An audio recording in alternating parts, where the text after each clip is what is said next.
few moments here.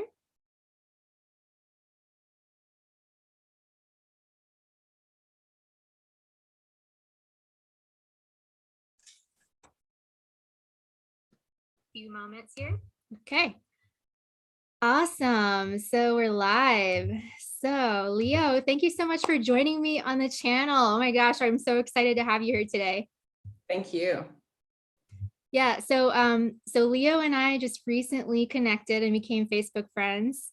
And as I was kind of like checking her out and what she's all about, I was just like, wow, this woman's amazing. I need to have her on my channel. So Leo she's a counselor, she's an artist, she's an author. You recently published a book called the Black Sheep Manifesto. She's a legal and political consultant. She's a motivational speaker and she's an activist. So wow, you got a lot going on, girl. It's true. I do.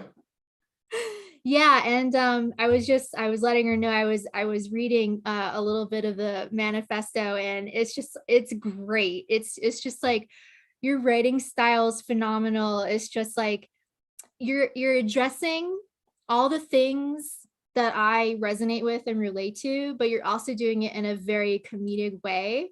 So like I'm like resonating with it, and it's like painful. I'm also laughing at the same time. Yeah. It was great. Yeah, I appreciate that. I feel really proud about that book. My second book that I'm working on now to publish is called Yes, That White Woman Wants Your Baby, Stories from the Field of Social Work, because I worked in child welfare and worked in placing African-American children in my years of social service, and just saw a lot of racism and classism and discrimination. And so because I think, pulling on those Jewish roots, I really believe in the power of humor. And so when I wrote the Black Sheep Manifesto about the discrimination in my family, or the double standards for women, and what messages girls were raised with in the family, and being told like to kind of shut up about the hard stuff, right? Like I have a cousin who's on the streets with meth addiction, and he's treated, horribly in our family. And then we've had several suicides in our family. And so these are really like dark subjects that are really hard to talk about. And then to take humor, right, and talk about like, oh, look at how fucked up my family is, but I love them, right? But we all have these fucked up families. And can we love them, but also talk about the fucked upness of them? And I think there's a real power in finding a way to celebrate the dysfunction in a humorous way, because oftentimes I think, especially as women, we're taught that we can't talk about these things, like you're being a nag, or you're being a bitch, or you're being a complainer, or you're being low energy, especially in the plant medicine community. There's a real disconnect. So I appreciate your kind words about my first novel, and I'm really excited about the second one, which really makes fun of how messed up the child welfare system is, right? For these poor moms, right, who are coming from serious trauma, serious historical, abuse and disenfranchisement. A lot of Black women, a lot of women of color, and a lot of them are being served by like white social workers who've never had children, and who come at them with a lot of judgment. So, yeah, it was so interesting because when I was in my master's program, my master's in social work program, that was one of the first things that we did. Was I remember one of our professors is like, okay, you know what? All of you have biases, all of you have judgments, and we're gonna like get down to the root of what those are, because you have to be aware of that, because they really encouraged us, like, if we're going out into the public and serving them and doing work with people, they're like, you have to be aware of your own personal biases, and you have to set all of that stuff aside. And I think when you get more into like the spiritual community and this path of growth, like you learn what it is to like hold space, being like completely free of judgment. And that's not an easy place to get to. Like, I think probably it's safe to say that most people in this world still are unable to hold space in that way, because, first you have to kind of get there for yourself, as far as, not judging your past or the things you've done, and holding complete compassion and love for yourself and all of that. And then you can like hold space for other people. But yeah, I'll never forget that. That was like one of the first things we learned, is, yeah, you gotta figure out what your biases are. And that's interesting when it comes to privilege in the plant medicine community, because, I started Decrim Nature Seattle and then really felt like that was taken from me, right? But taken from me in the respect of, it was the largest city in the United States, in fact, the world, to decriminalize plant medicine. And so you have all these stories by like Rolling Stone magazine and so forth, and they give credit to Andrew Lewis, right? And Andrew Lewis is a city council member who kind of signed on the dotted line. Like, he wasn't there for the weekly meetings. He didn't initiate the group, So I initiated the group, right? And my name was never mentioned in the Rolling Stones article. And what I hear from people a lot is like that I can be narcissistic or something. And I always kind of push back and say, am I narcissistic, or am I just asking for credit for the work that I've done, right? And throughout history, women have been doing a lot of work that they don't get credit for. Like, behind a lot of these great writers and these great artists and all this other stuff are these women, right? And that's what history is now showing us, is that these women never got credit. So I think sometimes people confuse women who are proud of themselves or who love themselves. I was going to read an interesting quote here. It's a quote that I had posted recently, and I got such interesting feedback. I said, because I started this group, Strong Women in Psychedelic Politics, and I said, as a culture, the psychedelic space is enamored with the male psyche and its valiant quest into the great unknown. These are the explorers we hold up in awe, the heroes we see worshipped on Joe Rogan, the spastic, awkward, autistic, eccentric, mad scientists whose existential voyages are mystical and otherworldly. There is no space for the awkward genius female and her existential voyage to be seen with such awe. We don't even make time for honoring or recognizing the mad scientist woman who is making the spiritual journey on plant medicines. We do not ooh and ah over her realizations. We do not worship her for her bravery into uncharted waters. That kind of character is a witch, plain and simple, playing with God, and our culture hates witches with a vengeance. So I've just had so many interesting responses to that statement on social media, because like some women, unfortunately, I think are very ingrained into protecting the misogynistic paradigm. And so they're like, we don't want to complain like that. That's negative, and it's like, well, it's not complaining. You kind of been taught that it's complaining, but it's actually not complaining to talk about the wound of misogyny. That's actually not complaining.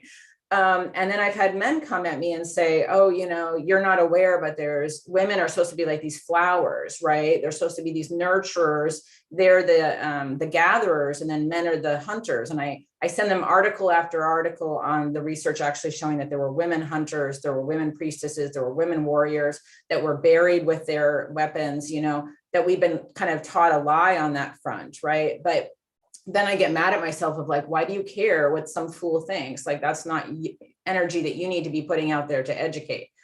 But I struggle with this on an ongoing basis, because I feel like I want to be on Joe Rogan, right? Like, I want to be on Joe Rogan because I like a lot of the stuff that Joe Rogan covers. But the idea that women in the plant medicine community, they're allowed to be celebrated as healers, right? Or Kama Sutra goddesses, right? If you want to do your worship, your workshop on your yoni being, like a beautiful like flower or something, that's okay, right?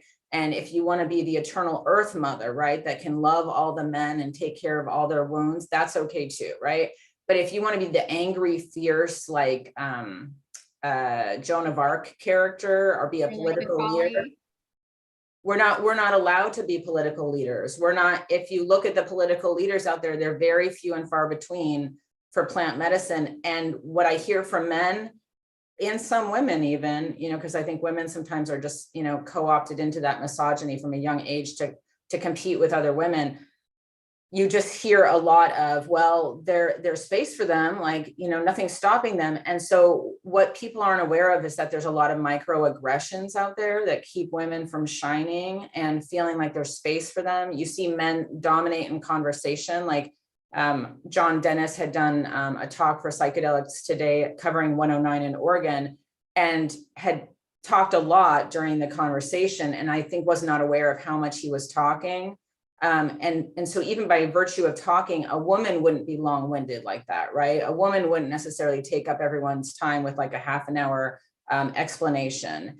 And so it's interesting for me to observe how that works out. And during that same meeting that they did online, several women were like, why aren't there any women in this discussion? There's like 5 white male lawyers here. And all these dudes were like, oh no, that's surely an issue. We should work on that. And then they just scooted right on to the next subject.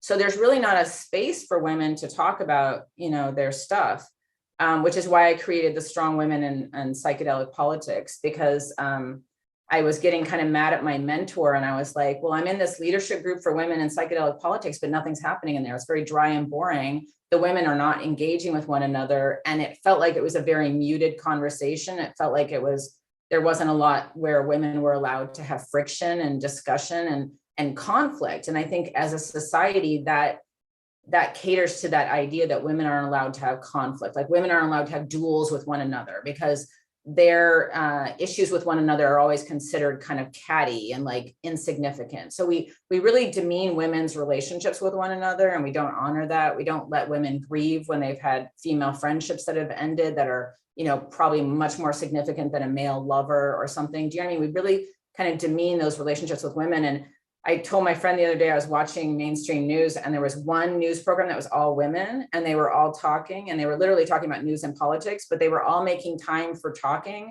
None of them were talking in like a rushed way. They were all listening to one another and making their point, and there was no male presence there. And then the other news program had like a young woman who was like 35 and blonde. And she was acting kind of very like bubbly and kind of cute and coquettish. And she was with a man who was twice her age as the co-anchor for the news program. And I kind of felt bad for this woman that's like 35 and like having to pretend to be like, okay, Sam, like what's next? And Sam, the co-anchor, was continuing to interrupt her and cut into her time when she was talking. And so you could tell that she maybe just didn't have as much opportunity to just sit in her own flesh and speak. Right? Because a lot of times women, if we could tally at the bottom of the screen how much people are talking, women are not talking as much, right? Women are not allowed in our culture to talk as much. And we kind of want women to hurry up and get done with what they're going to say, right? Because, men are going to speak. Basically, we are always kind of allotting more space for men to speak. And what I've heard is, I just did an interview with Seattle Times about leading the statewide effort for legal psilocybin.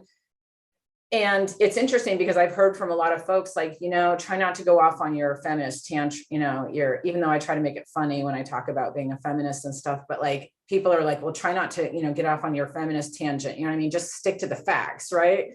But for me, the feminism is okay to talk about. Like, I want to take the shame off of feminism, make it fun, bring the fun back into feminism, my husband is a very conservative person. He's a Republican. Do you know what I mean? Like, I don't think people get like how diverse I am in terms of like, I want everyone to be part of this movement. I want the Black punk rocker. I want the Trump supporter. I want the anarchist. I want the liberal. I want the transsexual. Like, I want everyone. And I think people really struggle with trying to figure me out because they're like, are you liberal or are you conservative? Like, you want to be on Joe Rogan? Yeah. Okay, I'm done with my spiel. Okay.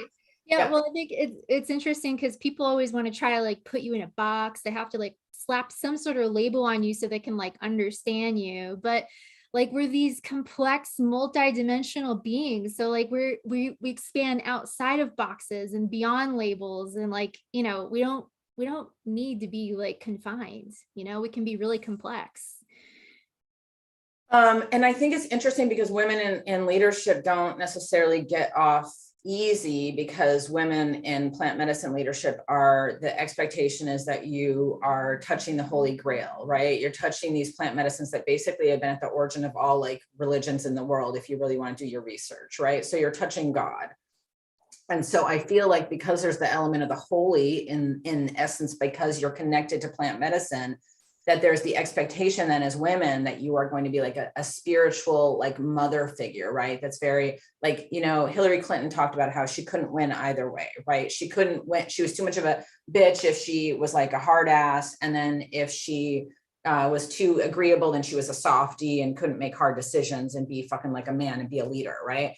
And my husband sometimes says that I lead like I'm Steve Jobs, you know, like I'm very direct with people and I don't make time for a lot of nonsense. So like we had a woman that took up a meeting the other day for 3 hours talking about all these issues with our initiative, right? And I was like, listen, sister, you had a chance to read this. This was sent to your email. You're making allegations that are false. You're giving people like a false impression about your access to this document. So you're spreading lies, right? And I'm letting you know right now, like this behavior is inappropriate, right? And we have standards for behavior. And I got a lot of pushback because people were like, well, she's a woman of color and, you know, she's got trauma. And I'm like, listen, we've got lots of people with trauma in this group, you know, lots of people with trauma. We've got lots of differently abled people in this group, but I don't care if you're purple, red, or green, I'm going to hold you accountable, right? And in liberal Seattle, like that doesn't always fly, right? I mean, pretty much everybody's got trauma. I mean, if you think about it, I mean, whether it's this lifetime or a past lifetime or, you know, generations ago, like now that we know more about epigenetics and how that works, I mean, we've all got it, whether or not we're like conscious of it or not. It's like basically in our DNA. It's like in us on a cellular level. So, you know, whether or not you want to like do the work to connect with it, it's still there. And, you know, to some extent operating in the subconscious, you know. But I think that like the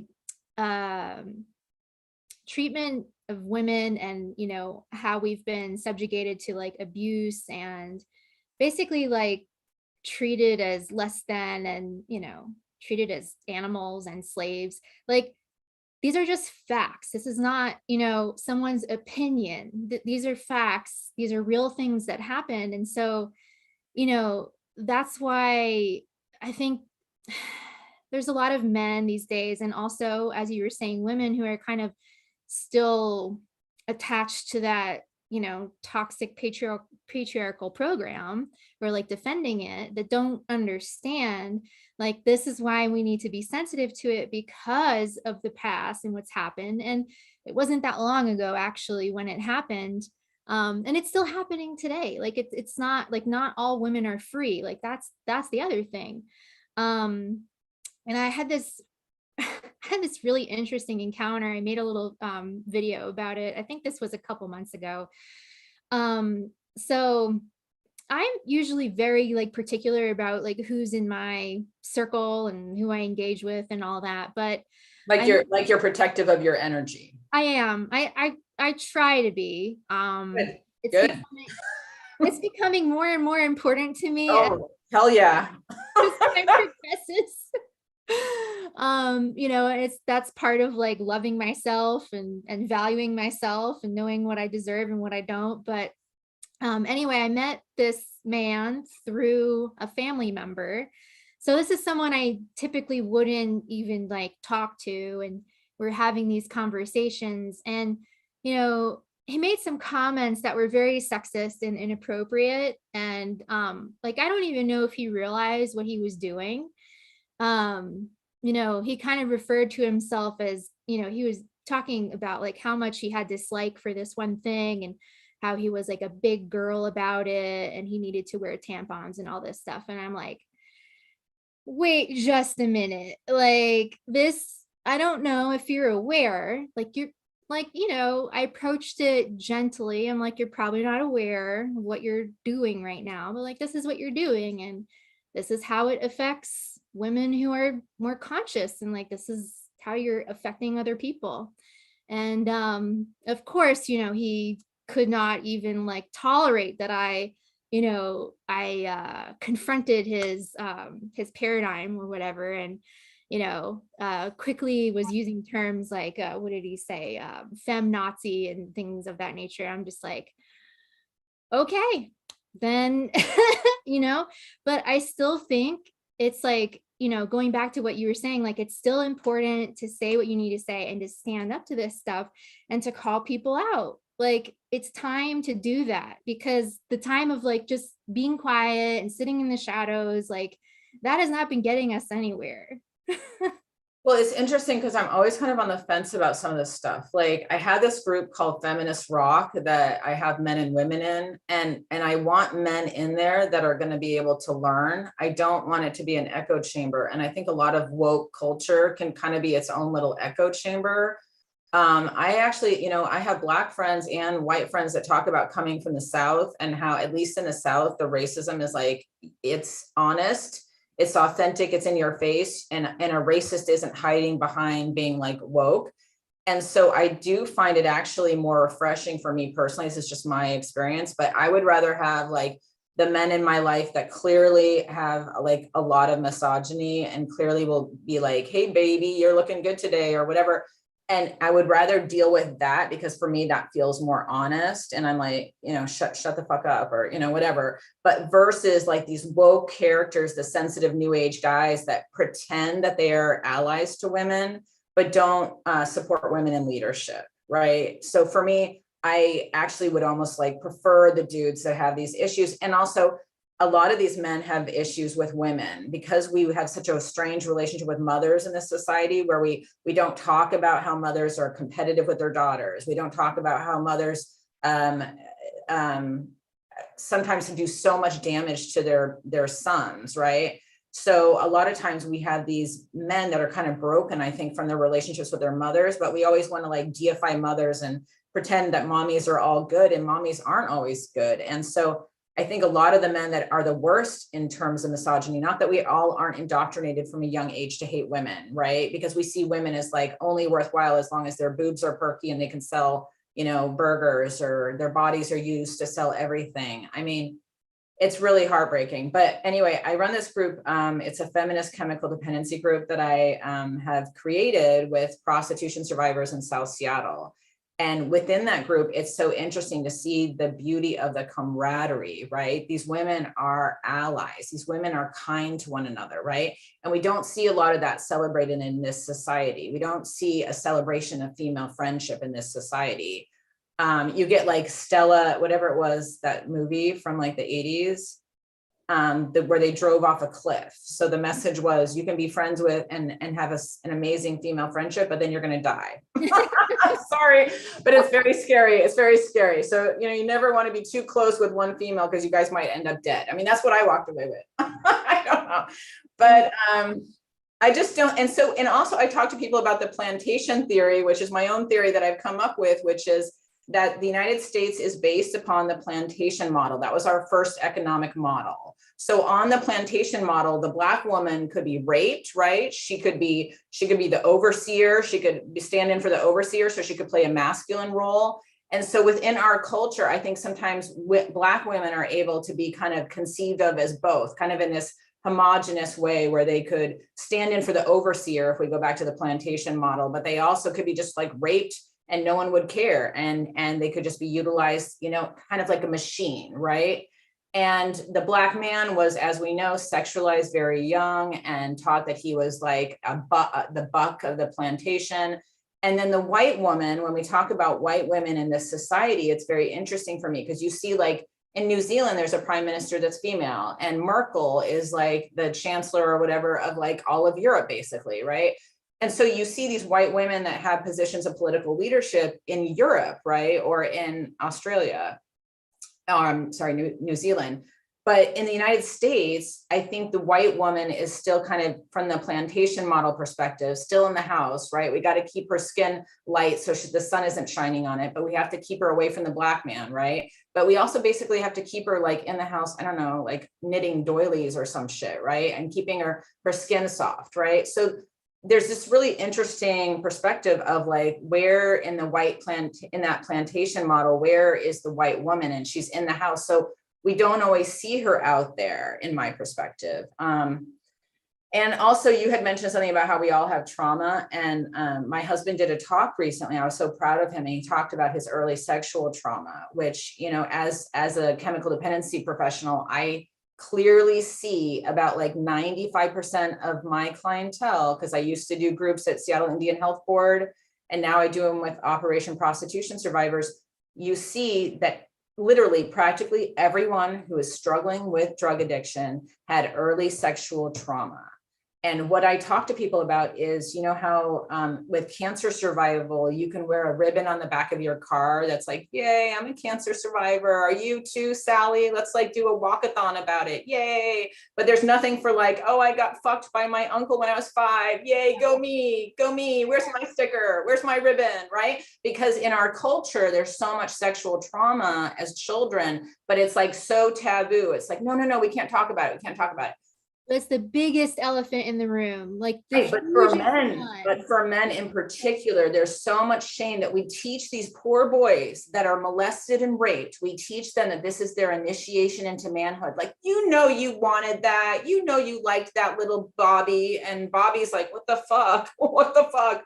So because men can't talk about their sexual trauma as children in our society, these men are angry, right? These men are angry and sad and hurting their bodies. There's a disconnect that's taught to men from a young age. Their bodies are machines. They're soldiers, they're drug addicts, they're in prison. Their bodies are like, they're disconnected from their bodies. They always want sex, even if it happened at 10 and it was rape, we're going to call it sex and say they were initiated into manhood. Like, so these are the elephants in the room that you were just talking about. And so within the plant medicine community, within plant medicine politics, these are all playing out because we are human beings. And in my opinion, these are plant medicines that literally shaped human society, but it was the holiest of the holy who had access to these plant medicines. And now you're seeing this huge like cultural revolution where now the average Joe or the average Jane is going to have access to these plant medicines. And that is going to change our society fundamentally. Because if you look at like Plato and Sophocles, they would go off with the priestess woman and do that ergot or whatever, or do that plant medicine. And then Moses in the burning bush, you know, Israeli like scientists are now saying that that was most likely a hallucinogenic experience. So all these experiences where we were touching God, and I'm not saying we weren't, right? But the conduit for touching God is now going to be accessible to the average human being. And that can be scary, right? Because I don't know that we have the tools to touch God in responsible ways. We don't. There's no system that is set up currently. There's no support system to hold that for someone. Like, I mean, first of all, the fact that it's like still all illegal. So like, there's so much stigma around it. People don't understand it. Like, you have to be careful about like who you talk to about it and, you know, where you went and all this. So there's that, but there's no like, I mean, I think, you know, MAPS is probably, I mean, the only organization that I'm aware of that's even working on some sort of protocol about, you know, how to work with people.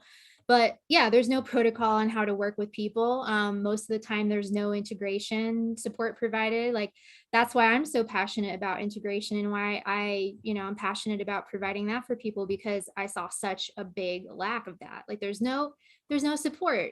So people are coming to this and often very desperate. And then, you know, their whole reality shifts, all their beliefs shift. You know, they're going through like this huge transformation, and then they come back to the world being the same as when they left it.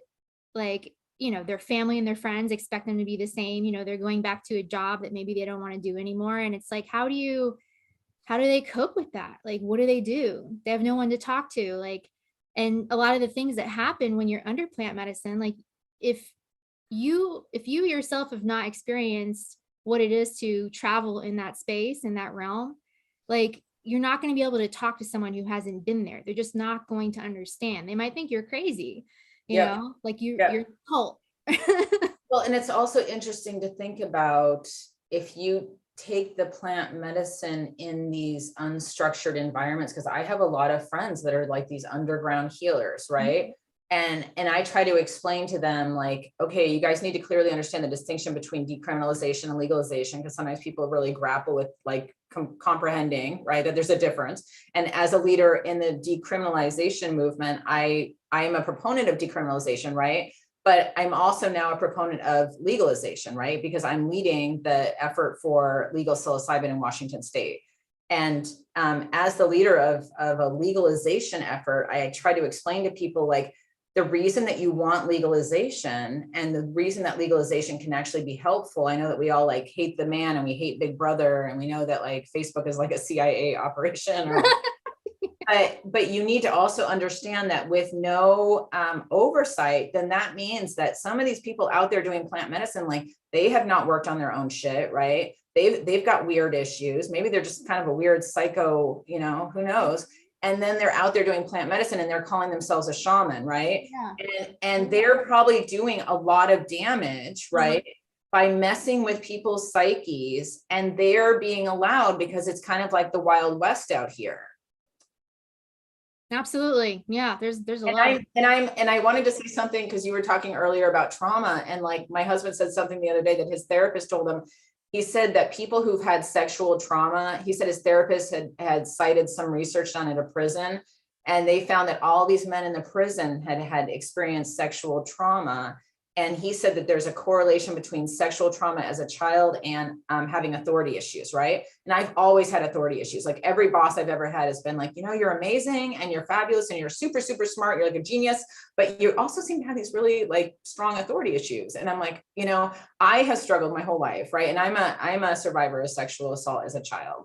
But it really like connected a dot for me that I had never had connected before. When my husband said that to me at dinner the other night, I literally just like froze. I was like, oh my God. I'm like, oh my God. So what he was saying is that if you struggle with authority, right, it's because as a child, the person that was supposed to protect you or someone who was in authority showed you that they could fuck you up, right? They could mess with you. So what did you learn? You learned that authorities are not necessarily trustable. So you're always prepared for someone to fuck with you, right? Mm-hmm. And I'm like, oh my God, that explains so much of like, I've always struggled with bosses and people telling me what to do. Like, oh my God, because the people that were supposed to protect me didn't, right? And so I think at 5, I stopped trusting my parents. Like I still loved them, but I didn't trust them, right? Because something happened under their watch and they didn't properly respond to that, right? So it just blew my mind because I think about all these people who have authority issues in our society, and we tell ourselves like, well, they're not a team player, you know? And it's like, well, maybe there's a reason they're not a team player. Like you talk about trying to form a more empathic, considerate society.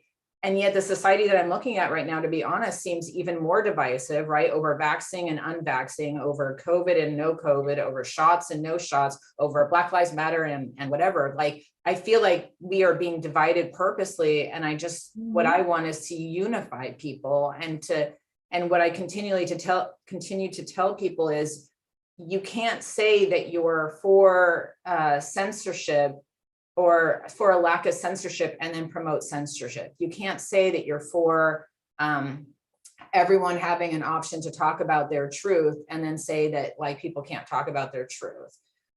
So you really need to open yourself up to the fact that people may disagree with one another. So how do we talk about conflict resolution as a society? Is it okay to disagree with one another? Do you know what I mean? Can we treat each other kindly and in a humanitarian way, even as we disagree with one another? Because that's an evolved society. And I feel like as a society, we're slipping. Yeah, you know, to me, it's like so obvious that what's happening is not even about a vaccine or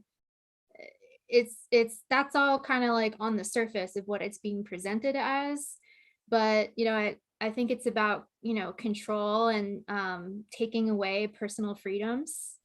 And yeah, you're right. Like it's interesting with the Patriot Act, you know, we lost a lot of privileges. And I don't think people realize like we know someone that works who's challenging Facebook as part of that. There was like some big thing about how Facebook is giving away everyone's information. Mm-hmm. And he was like, all social media is like gathering data on you and getting data on you. And I think people have a really hard time using their imagination to understand like how creative evil is. And sometimes people tell me like, well, you shouldn't be so interested in evil. And I'm like, well, maybe you're a light worker that's meant to come and bring like light and hope and beauty, and you can stay in that happy, positive place always. And that's your job. Maybe you're meant to bring like nourishment to those of us that are escaping the darkness and coming out every now and then. But there are those of us, right, who clearly understand that evil is very smart. and evil is very busy, right? And so there are some of us who literally go and explore and try to understand how evil is working in this world. And that doesn't make us negative, right? That makes us like, in order to understand, I mean, in order to fight evil, you have to understand evil. So I feel like sometimes people don't understand the need to go and explore, like, oh, what's really happening here, and what's going on behind the scenes, and that kind of thing. But for me, that maybe that's not your job. Maybe your job is to be a rainbow warrior and be all nurturing and loving and give hugs. But there are some of us whose job it is to go and explore some of those darker spaces and look at like the shadow and look at what's really happening, or who's really funding this, or, you know, how corrupt evil might be. And I think folks are really uncomfortable with that, because sometimes there's a lot of shame that goes out for people who are exploring kind of the underbelly of society. Yeah, and I mean, it is really uncomfortable to look at that stuff, right? Like I think a lot of people want to just like live in denial, like, oh, that doesn't happen, that doesn't exist, because they want to watch their Netflix movie. yeah, it's uncomfortable and it's painful to think about some of the things that happen. And, you know, as someone who studied psychology and social work, like I've learned about things that you can't even imagine, that, you know, you hear about these things and you're like, wait, really? Like your mind even has like difficulty. Like the US government, like bombing like Black Wall Street, or doing human experiments on people with like syphilis, or I mean, still doing human experiments on people. Oh shoot, I hope they don't catch me for saying that. Yeah, so, you know, people just want to, you know, sit in their comfort. They want to be comfortable, you know, they don't want to look at, you know, they don't want to talk about, you know, child sexual abuse and child trafficking and all of these things. But, you know, these things are very real, and we're not going to be able to heal as a collective until it all comes to the surface and everybody sees it for what it is. But I mean, for me, humor, like I said with my book and stuff, and when I think about like Richard Pryor, like if I could get over my social anxiety, I totally would just do stand-up comedy all the time. And I would do stand-up comedy in the style of Richard Pryor, right? I did this whole like skit last night for my husband, and he's like, "You're brilliant." And I'm like, yeah, if I could just get over my social anxiety, it'd be awesome. But making fun of stuff allows people to think about things and not be intimidated by the severity of it. So like, it's like a secret way of getting people to think about things, like George Carlin, right? But for me, the most brilliant comedian is Richard Pryor, right? And if you watch any of his old stuff, like it's friggin' amazing. And so I just think that humor, when I think about Judaism and I think about just the joy of humor, because we don't understand how powerful humor is. Humor can get people to get off their duffs and start thinking, right? When you make fun of like a president like Joe Biden, right, who like it seems to be having dementia and like shuffling around like a baby that's being babysat, right? You recognize like what a sad, sorry state American politics are in, right? That this is actually our president. But if you can make fun of that somehow, do you know what I mean? If you can make fun of the fact that this Congress is like all these old white men, right, who like do insider trading, right? Somehow make it funny, right? Then people can kind of swallow that bitter pill of like, oh, I guess we're in kind of like a totalitarian state, you know? But if you tell them like in this like mean way, like they're dumb, which they are, no, I'm just kidding. If you tell them like, oh, we're in a totalitarian state, like you dumb fucks, like they get angry and they get like, you know, miffed. Right. Right. And the defense mechanisms come up and the walls come up, and then you're just not getting through it all. Yeah. No, or they call you a bitch.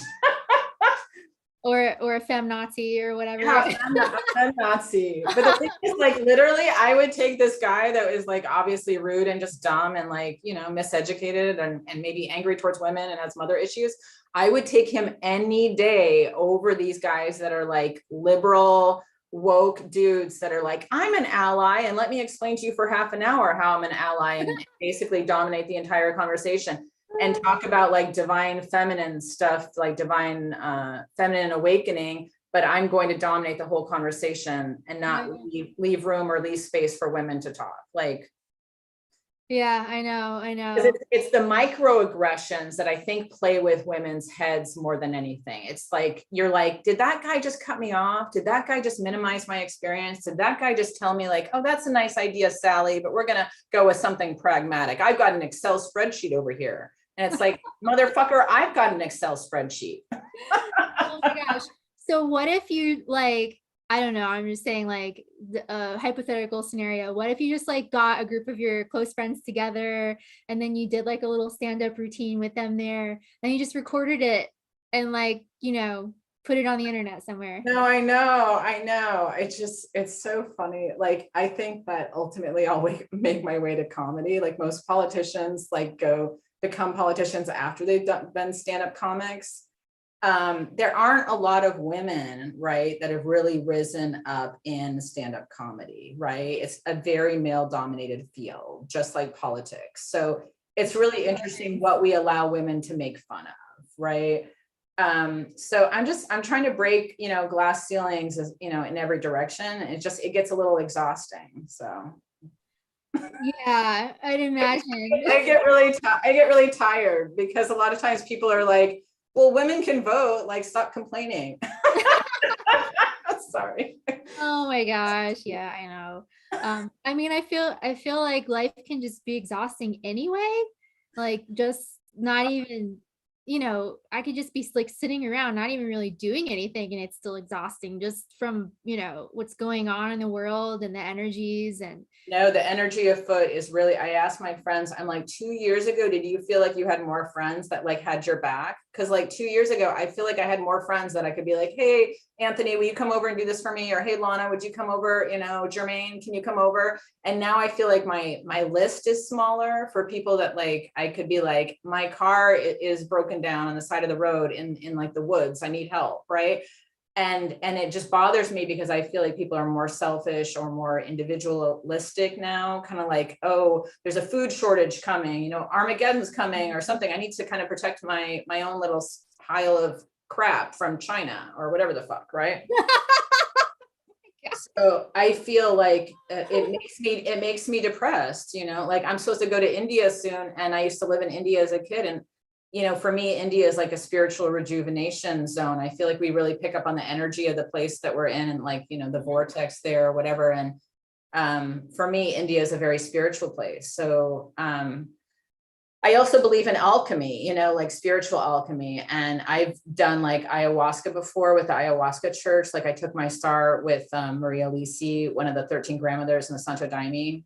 And I just find that like sometimes like you're in a ceremony, it doesn't have to be a plant medicine ceremony. It could be just spending time by yourself in India, but you're in that ceremony and you walk away from whatever the problem is. And somehow the problem can work itself out because you've done this kind of alchemical work in another place. And that's shifted the energy. And so maybe you're having a problem with Sally at work, and Sally at work is really busting your balls and making you miserable, right? And she fucking hates you, right? And you just can't make her happy. She just wants you to die, right? And then you go and do this ayahuasca ceremony, and like you kind of, I don't know, you see Sally as a baby, and you see things that happened to Sally that made Sally so angry and Sally's mother hated her, and you get like a different perspective on like why Sally hates you, why it's not about you, you know, you remind Sally of her mother or something, right? And then you go back to work, and all of a sudden, for some reason, Sally's fucking nice to you, and you don't know why, but now all of a sudden Sally's being a decent human being. Who knows? yeah, it's never about you. Like it's always how people behave and how they act is always a reflection of how they feel about themselves. Always, like 100% of the time. It's never really about you. So that like back to like, you know, the 4 agreements, like one of those is like, don't take anything personally because it's not about you. It's actually not, you know, so like that's helped me a lot in dealing with people. But I want to apply those principles to women in psychedelic leadership, because I feel like there's so many double standards. So how do you not take things personally, right? I want a different version that applies just for women in psychedelic leadership, because I hear a lot from people that feel like it's their job to be critical with me. But I feel like if my name was Joe and I had a big penis, they wouldn't be offering unsolicited advice. constantly on how I could lead better. But let's just say like you have people criticizing you for whatever. How do you not take that personally as a female leader in the psychedelic movement? So that would be my challenge is I think that sometimes it's good. You can apply those principles if you're like a pacifist or you're a contributing member of an organization. But when you're like leading the army and you're leading the charge and this is your military, right? And you're leading this army of warriors, right? To change plant medicine politics, how to do that, right? In a way where you don't take anything personally and all these other things, right? Because some of those principles are better if you're the bodhisattva, like living in isolation in a cave. And I've been that person, right? I've been that spiritual person, but then I stepped into a place of leadership and for me, things changed. Yeah. And I think maybe, I mean, and I haven't been in that position, so I can't speak to that. I don't have that personal experience. But like, I know in my own personal life, there's had to be a lot of standing my ground and a lot of setting boundaries, you know, a lot of. Are you okay with not being liked, right? Because that Yes, I am. Absolutely. I'm actually used to it. It's been happening my whole life. No, but that's awesome because I think when we love ourselves enough, even if society is like hating on women and stuff, if you can like be okay, because women are taught to be like such people pleasers, and to be well liked is part of like their whole like mission that they are taught and ingrained into as a young child. If you can like be okay with like, I'm fine with people not liking me, you know, that's okay. That's their right. They can not like me. You know, a friend of mine, this is really funny. They said one time, they're like, if you don't have haters, you're not doing it right. Like, you know, that is so true. I know, but the thing is, I was raised in a household where, you know, people were really all about like, be kind and be considerate and be gracious.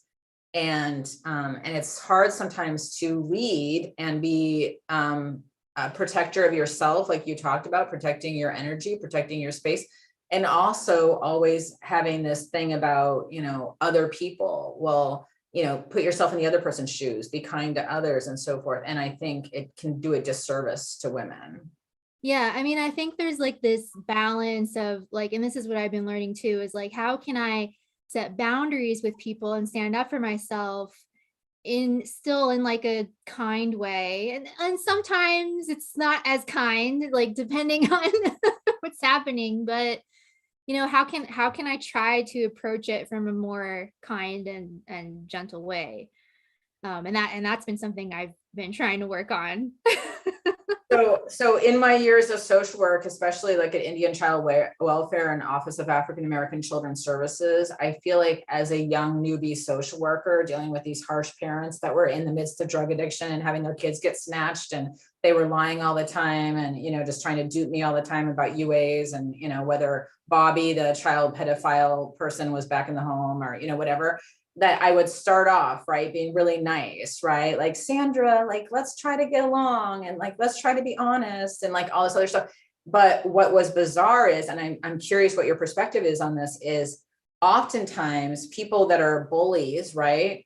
Or people that have been exposed to abuse, sometimes if you are like extra nice to them, right? This was my experience with parents, is that they would walk all over you and they would lie to me all the time and they wouldn't respect me. But if I could just kind of pretend to be like a toughie and be like, listen, you better be there at 3 or that's it. You know, the things are going to get serious. Yeah. That by being kind of harsh, even though that wasn't really my personality, right? I'm actually like a really big softie, you know, by being tough with them, they then kind of like responded with some, you know, better response and respect and so forth.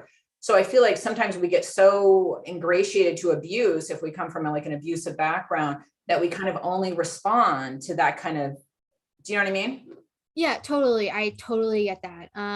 So like what I've found has been effective is like, you still have to be firm. It's like, okay, I hate to like relate it to this, but like, imagine you're training a dog. Yep. Like, you still have to be very like firm and Yep. standing your ground and kind Yep. of present this energy of like, hey, like I mean business, Right. but don't like scream at them and call them names. Right. Like, Right. there's this kind of like, there's this fine line, there's this balance. Like I had an experience recently where I was living in a house where there was a 43-year-old man that had Down syndrome. And this is my first time like actually living in an environment with someone like that. And so, obviously, his parents did not teach him about like personal boundaries and like non-consensual touching and things like that. So, I was having issues with, non-consensual touching and things that were making me like very uncomfortable.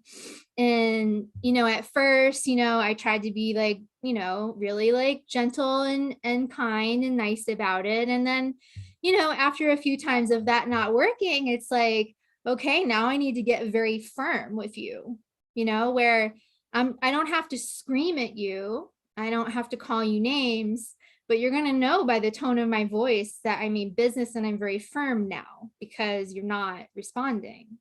And that worked, but yeah, it's like this fine balance.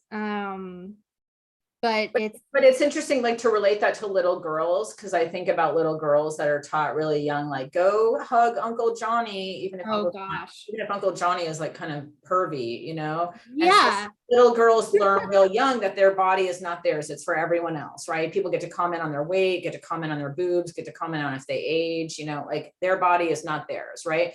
So what I teach little girls, because I used to nanny back in the day, is I would teach them to say, hold their hand out like 5 feet in front of them or whatever. I don't know if your arm reaches that far, but say, no, please do not touch me, right? And I would have them practice saying that, because I think that firmness, a lot of times we haven't been taught as little girls that it's okay to say, no, don't touch me.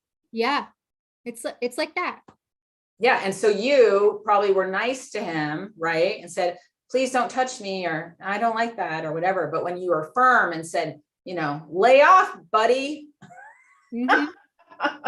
Basically. Anyway, I've really enjoyed this. I think my groceries got delivered, and I'm hoping that the homeless people downstairs haven't grabbed them. Oh no. It's happened before. So Well, okay. Well, I'll let you go then. But yeah, I've really enjoyed this too. This has been an amazing conversation. I love your energy and I love everything you're about. It's amazing. And definitely for people who are watching who are like resonating with you and your work, I'll have you send me some links that I can post in the description. But what's the best way for people to get in contact with you? Well, I mean, it kind of depends on what area of interest they have, but my website, leonorarussell.org, LEONORA, Russell, RUSSELL, is my website, because I also do a lot of art that's really amazing. I'd like to get out there. But yeah, I mean, I don't know. If they're interested in Entheo Society, which is like our global 501c3 focused on plant medicine education and community building. It's also tax deductible donations. So if we get $1 million, we're going to have a facility here in downtown Seattle doing outreach with folks. So that's entheosocietywa.org, ENTHEO societywa.org.